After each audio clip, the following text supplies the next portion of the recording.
So I would like to tell you something about what we do in Avast Antivirus to detect the latest threats. And I'll focus on Windows malware, Windows binaries, because it's still at the core of what we do. Okay, so back then when most of the real viruses were found and recognized, a term, a computer virus, was coined by an analogy, because the real virus works in a way that it injects its own genetic instructions into a cell, a host cell that it needs for reproduction, and it usually kills or damages the host cell during this process.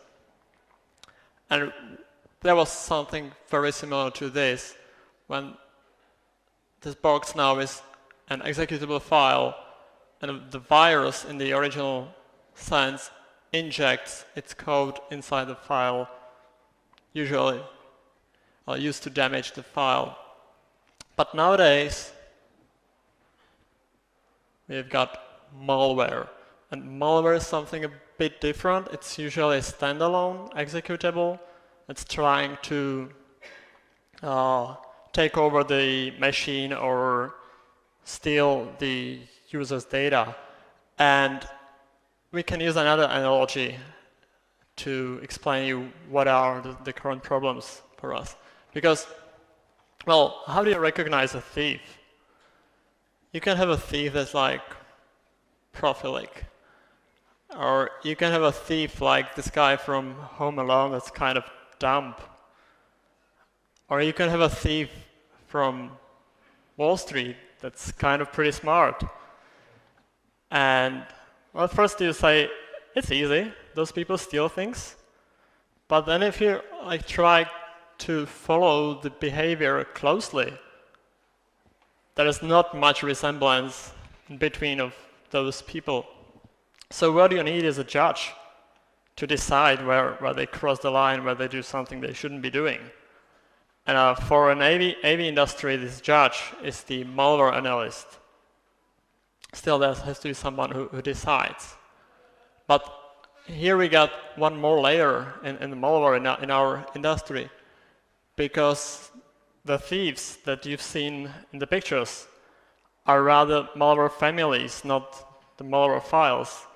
And each of these families can have many members that are created by just slightly modifying the files or adding envelope layers on top of the original files. And it produces myriads of files.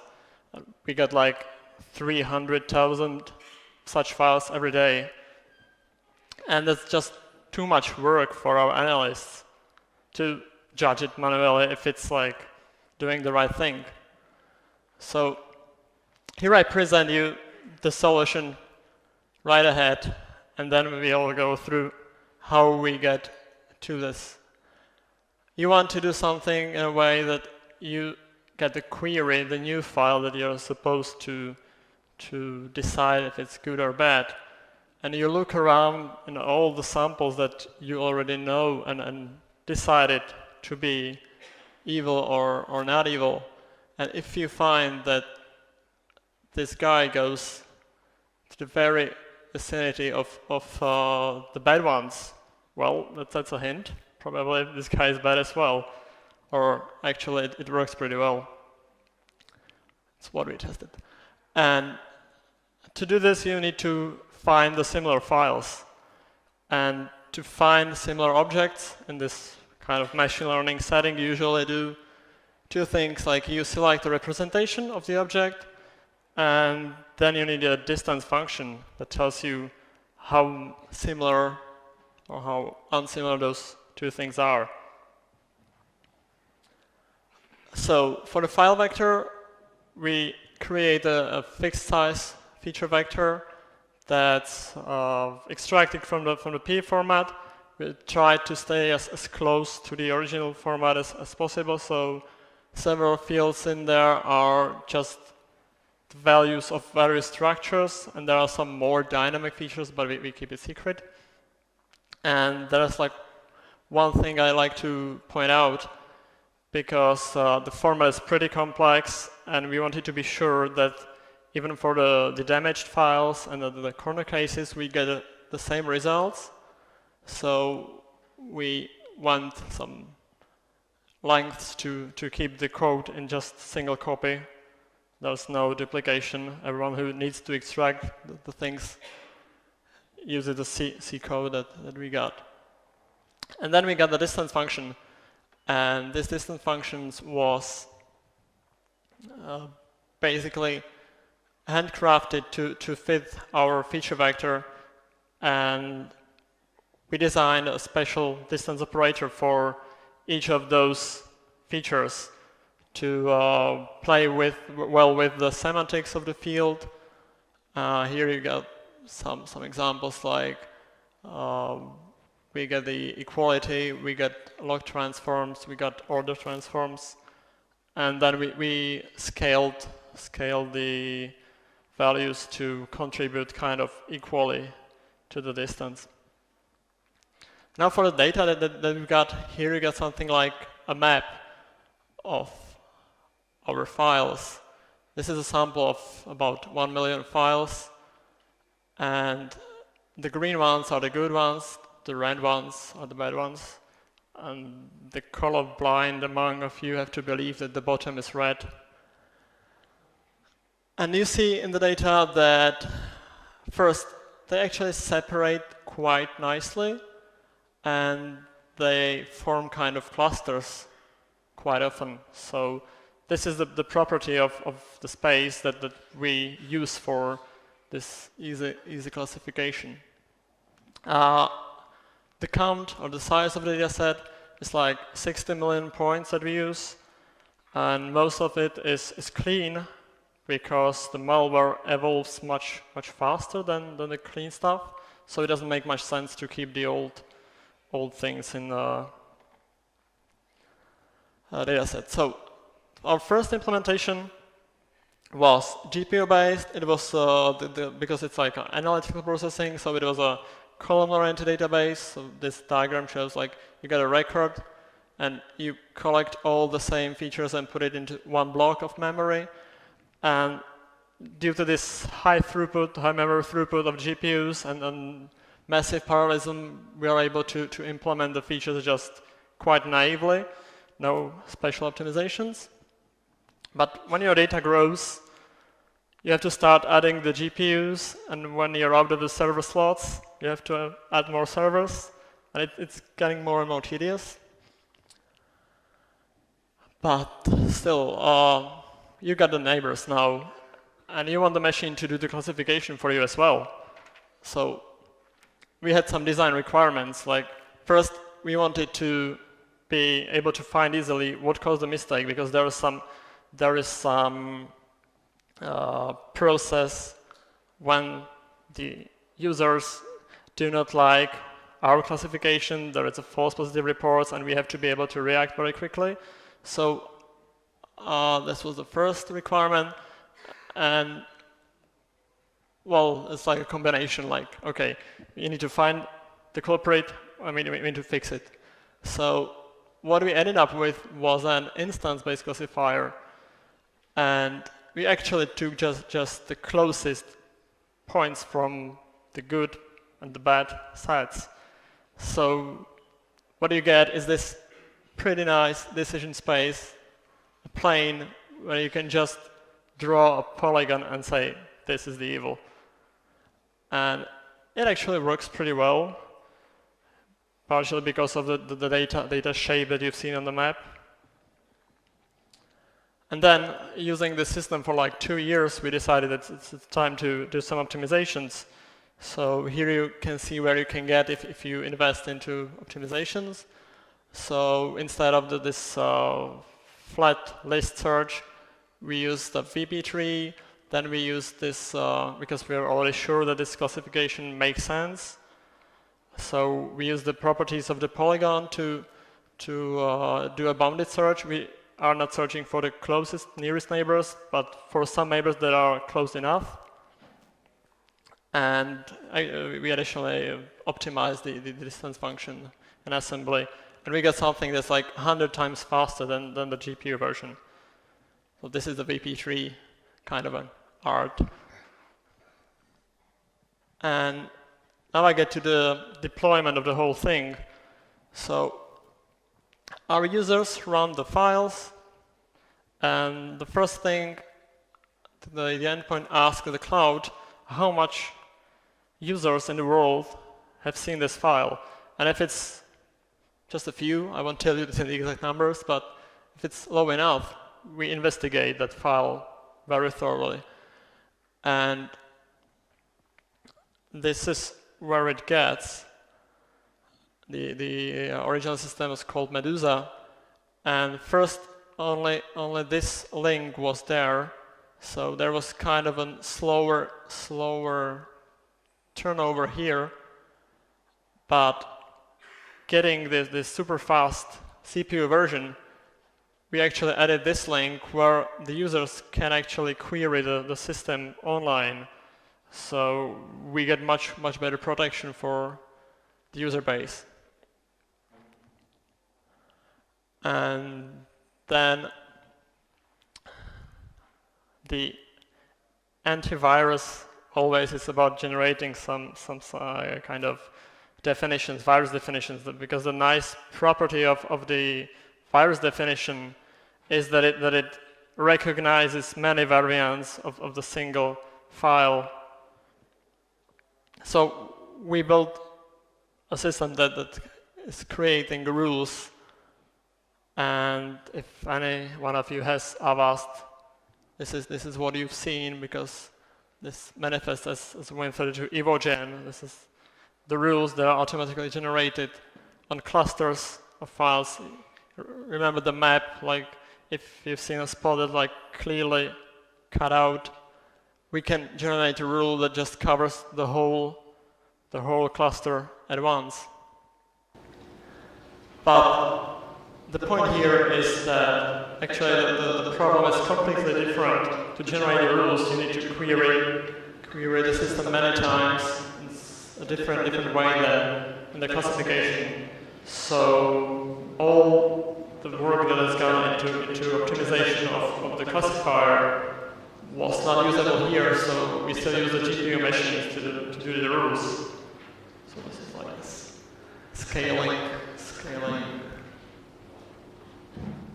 Addition. So, and this is a piece of art to show you that there is some art in machine learning, not only hard science, and it's something that we created when we were designing the rule system.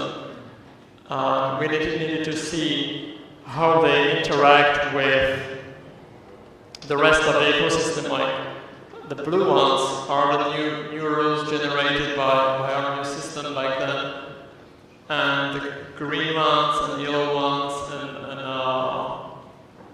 violet ones are virus definitions that have been around for years with us. So we used this, and we found out that they perform pretty well, so we deployed the system then. Okay, this is what I wanted to tell you. So now we got some time for questions.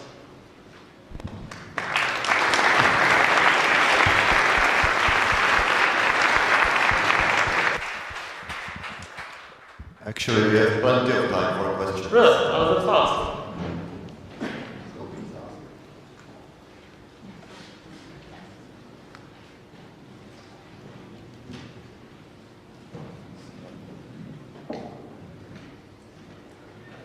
So I'd like to ask, usually a lot of the malware or viruses have some kind of polymorphism where they look very different in the files. And so have you also taken a look at detecting some kind of runtime behavior and classificating by that? Or have you tried using machine learning for that, or is it just too expensive to be practically useful? Well, we definitely tried. That's a little back. We definitely try that. We're doing that. We get a cluster of machines that are running the samples one by each other and collecting the behavior logs. But there is like much more variability in the behavior, and there can be things that are not that easy to overcome, because a particular piece of malware just checks if it's running in Brazil, the locale is Brazil and the IP is Brazil, until it's like that, doesn't run, or it just waits for 10 minutes. And when you need to have a process that just crunches the files one by each other, you cannot wait 10 minutes. So you're waiting much less. You give each sample a bit less time than 10 minutes. And then you don't get the actual information. But still, we have several developments on that. We have a few patents on finding similar files based on behavior. And basically, what was quite successful was just cut the stream into engrams of the operation, just disregarding the payloads. Just open file, copy file, do this, and this was kind of producing nice neighbors, because we really like the tractability of the nearest neighbor approach, because you get a sample, I don't know anything about that, you get the neighbors, and then suddenly you know that those were evil, and it's known for like half a year. So, well, it's not that difficult to decide them. And on the other hand, this system that I was describing works pretty well, because the development this is real, like a real evolution. And it was the viruses, and then they got polymorphic. That means they didn't try to change the behavior, but just the order of the instructions. How do they do things? And these people spend years on creating special code generators that just got the same operations with completely different flows of instructions. So this is something we wanted to step over, because it's just too tough arms race to do it. If you can go around and attack from a different place. There was some question. Yeah, I had a smaller question. I just wanted to mention that recently there was some research on, I don't exactly remember the title of the paper, but there was some nice results on detecting malware just by observing HTTPS traffic on the network and detecting malware traffic there, or botnet traffic. And basically just based on the timings mostly, or on some basic headers, because they couldn't also see inside the data. So based on behaviors, the timing is actually promising, or in some sense might be. You can definitely do this. This Cisco, our company now, is looking into the traffic stream. But the problem with this is that when you get this malware communication, the host is already infected, and when you're the Avast in the machine, it just mustn't happen. You have to stop the thread before it starts communicating, exchanging the bot commands. You just have to stop it before that happens. So. Right, it was just a thought that maybe you can use a similar approach to the file operation that you mentioned. It's a nice idea. In just the timings. Maybe. Well, kind of could work, but didn't try that. So my question is related to the colleagues. Do you monitor the network activity or not? Like, do you use that information? In the network screens? Well, we do not use it at the endpoint. We use it in our backends in the processing. So we're collecting the network stream data and trying to decide if it's something bad going on, but not at the endpoint. I would like to ask you about, if you could speak about impact to your business when you have false negative or false positive detection. What is your approach to that and what it means for the business? Well, it always depends on the scale. Like the most costly thing is a huge false positive. If you just by mistake detect Facebook, it's really bad. So most of the like kind of expensive tests and things around the virus lab try to stop this possibilities. Like you never want to block Facebook, you never want to detect Chrome. So this is the most costly thing. And then of course we try hard to keep the false negatives low. Like just do not let the viruses slip through. And only after that you got this like low volume false positives, like if there's 20 people in the world using some program, that happens. We just detect it and then the loop has to come in place, like they submit the file, the analyst checks the file, it's okay, it's okay. There is a process to unblock the file again, so. Yeah. Well, I forgot to stress this or mention this. It's really shifted to it's like 0.9989993 the last time I checked this for the system. So the recall is a bit worse, but you got pretty high precision.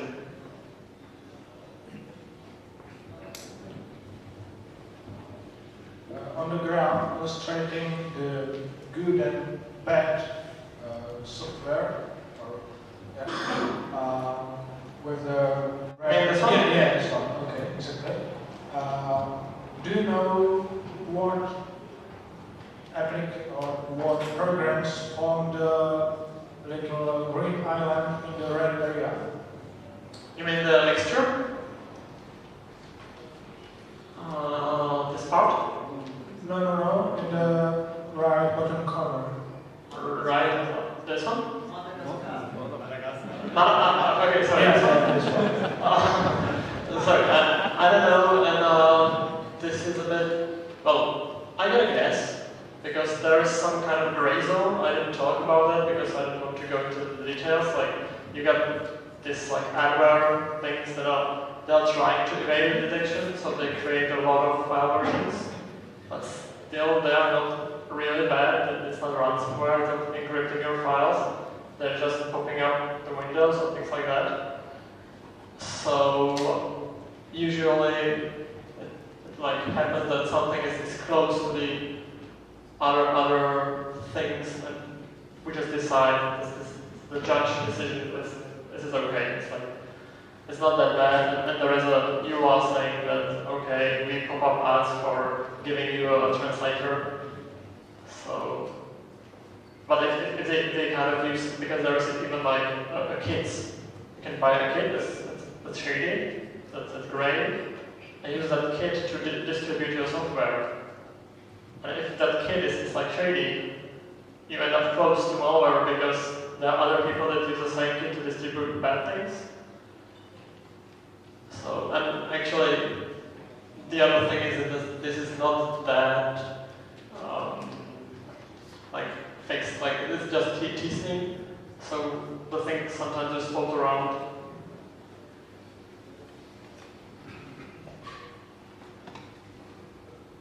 Do you have any questions? No? Okay, thank you very much.